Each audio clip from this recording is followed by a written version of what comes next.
Students, so I am back here doctor Sunita with a new topic. आज जो बेटा मैं टॉपिक लेके आई हूँ that is exponents in powers. Okay, exponents in powers is very important for simplification purpose. जितने भी, वैसे तो ये टॉपिक हम 9th में कवर करते हैं, 10th और 9th के लिए बेसिकली बहुत इंपॉर्टेंट है, लेकिन शुरुआत इसकी हम 7th स्टैंडर्ड से कर लेते हैं। 7th 8th 9th 10th and आने वाले सभी जितनी भी क्लासेस आएंगी आपकी, सबके लिए इसका यूज होने वाला है। So first of all you should know what is exponent. उससे पहले एक्सपोनेंट पावर लगती कहाँ पे है? बेस। तो व्हाट इज बेस? जैसे कि मैंने एक चीज लिखी 2 to the power 4। ओके, सो इसके अंदर दो चीजें हैं जो आपको नजर आ रही हैं, एक है 2 और एक है 4। जो 2 है उसको हम कहेंगे बेस और जो 4 है उसको हम कहेंगे एक्सपोनेंट या पावर। ओके, पहली चीज तो ये। अब ये क्या है कि एक्चुअली इसको आप ये लगाओ कि कोई गेम खेल रहे हो। Okay, just take it like a quiz. जितना भी एक्चुअली मैथ्स है ना, इसको आप जितना गेम के वे में लोगे उतना मैथ्स इजी होता जाएगा। जितना बर्डन या समझ के लोगों की ओह मैथ्स पढ़ना है, मैथ्स उतना मुश्किल होता जाएगा। अभी मेरी जितने भी वीडियोस आ रही हैं वो जनरलाइज्ड वीडियोस आ रही हैं। अभी तक मैंने किसी भी पर्टिकुलर क्लास का कोई भी चैप्टर शुरू नहीं किया है। नंबर सिस्टम जो मैंने शुरू किया था, या आज जो एक्सपोनेंट्स एंड पावर्स जो आ रहा है एंड ये सिंप्लीफिकेशन की सीरीज में कवर होगा, ये सारी चीज़ें जनरलाइज्ड हैं हर बच्चे के लिए जो अब 7th to 10th है, या जो भी कोई अपनी गवर्नमेंट जॉब की प्रिपरेशन करने लग रहा है। तो इन वीडियोस को आप देखो। अपकमिंग वीडियोस जो आने वाली हैं वो पर्टिकुलर मैं क्लासेस के हिसाब से पर्टिकुलर क्लास के चैप्टर्स सब लाने वाली हूँ। So let us discuss about the exponents and powers.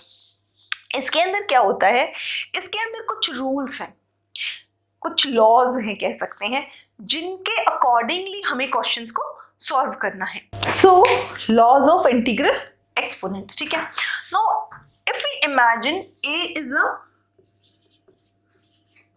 real number, a is a real number, okay, and m and n are two positive integers, and m and n are two integers, fine. So let us see first law हमारा क्या कहता है। First law हमारा जो कहता है that is a to the power n into a to the power n। अब आप देखो बेसिस इसमें क्या है? सेम है। बेसिस इसमें क्या है? सेम है। यहाँ पे भी बेस क्या है आपका? a है। यहाँ पे भी बेस क्या है आपका? a है, लेकिन पावर्स डिफरेंट हैं। तो इसको हम कैसे सॉल्व करेंगे? इसका रूल है जब बेसिस सेम होती है, मल्टीप्लिकेशन के टाइम पे हम सिर्फ पावर्स को ऐड कर देते हैं। हम पावर्स को ऐड कर देते हैं। फॉर एग्जाम्पल मान लो a टू द पावर मैंने लिखा 3 and into a to the power मैंने लिखा 4। तो हम क्या करेंगे? a to the power 3 plus 4 that is equal to a to the power 7। Fine, okay. अब ले इसी को अगर मैं दूसरे एग्जाम्पल के तरीके सबको समझाऊं, मान लो 3 to the power 2 into 3 to the power 4, what will do? इतना लंबा करने की जरूरत नहीं है, just 3 to the power 2 plus 4 that is what? 6। ऐसे ही एक और एग्जाम्पल अगर मैं लूं, जैसे कि 3/2 to the power 2 into 3/2 to the power 3। तो हम क्या करेंगे? फिर से बेस हमारा सेम है 3/2, तो हम क्या करेंगे? 3/2 to the power at the powers that is what? 2 plus 3। so 2 plus 3 that will give you what? वो आपको 3/2 to the power कितना आ जाएगा आपका? 5। so this is your answer. This was the first law। अब मैं सेकेंड लॉ की तरफ चलती हूँ।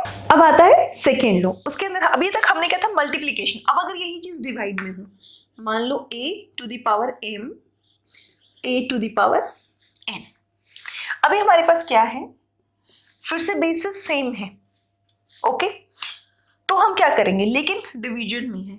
इस केस में हमें क्या करना होता है, इस केस में हमें a to the power m minus n, this will be our answer. For example a to the power 3 divided by a to the power 2.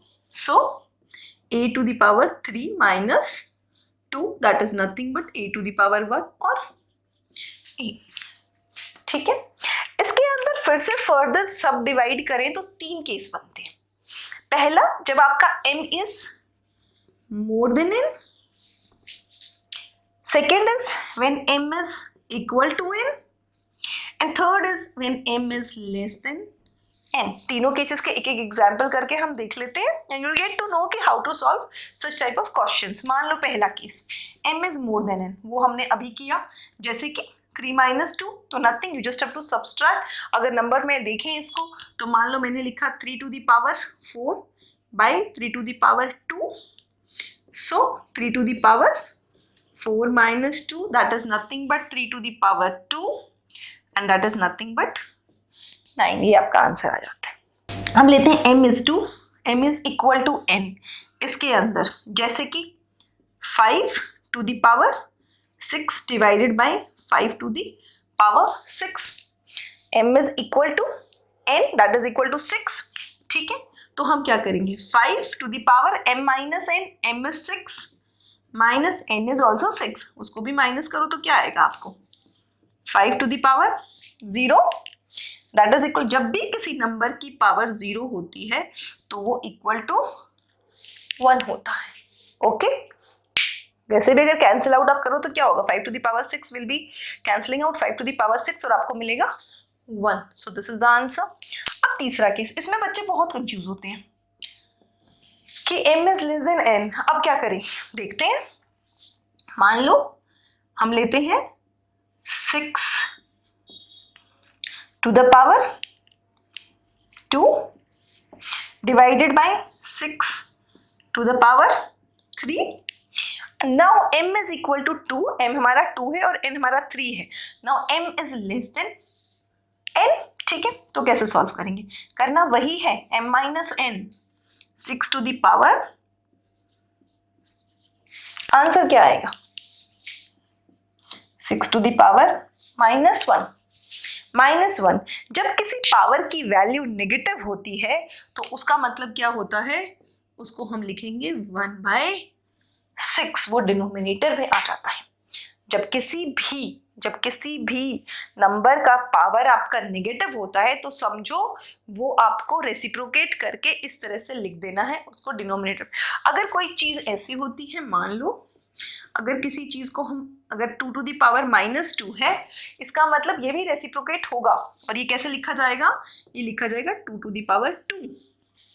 Okay, कोई चीज अगर डिनोमिनेटर में है और उसकी पावर -2 है तो वो न्यूमरेटर में आके पॉजिटिव हो जाएगा।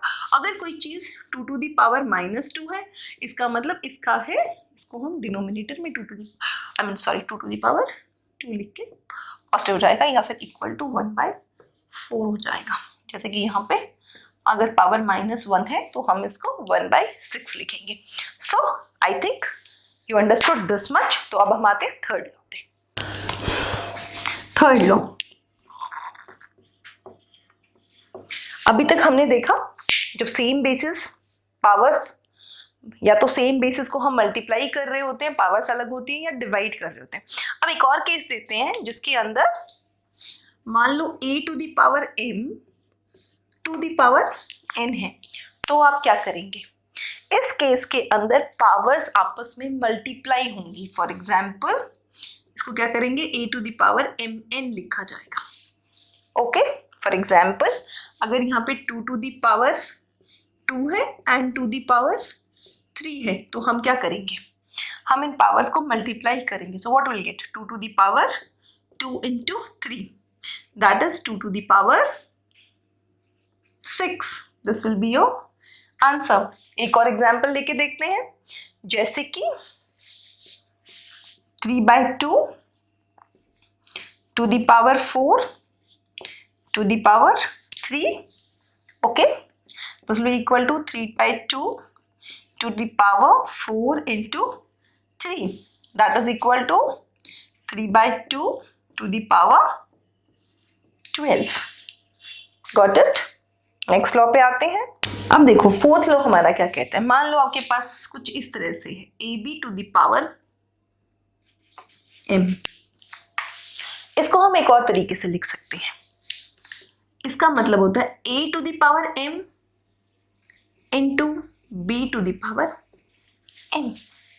फॉर एग्जाम्पल मान लो हम लेते हैं 6 to the power M. 6 to the power M can be written as 2 into 3. 3 to the 6 होता है, to the power M. इसको हम लिख सकते हैं 2 to the power M into 3 to the power M. Do you get it? जैसे कि 10 to the power 2 अगर हम ले लेते हैं, ठीक है, तो हम इसको ऐसे भी लिख सकते हैं 2 into 5 to the power 2. अगर हमारे पास कोई ऐसी चीज होती है तो इसका मतलब क्या है, 2 to the power 2 into 5 to the power 2. So, अब आते हैं नेक्स्ट लॉ के ऊपर. अगला जो लॉ है उसको इस तरीके से समझो. मान लो कि हमारे पास है A/B to the power M. इससे पहले वाले में हमने मल्टीप्लिकेशन की थी, अब ये डिवीजन में है. इसको हम ऐसे भी लिख सकते हैं A to the power M by B to the power M. Okay, for example मान लो 2/3 to the power 2. इसका मतलब होता है 2 to the power 2 by 3 to the power 2. ठीक है. सो गाइज, आज जो मैंने करवाया है वो है कुछ बेसिक्स आपको एक्सपोनेंट्स के एंड पावर्स के.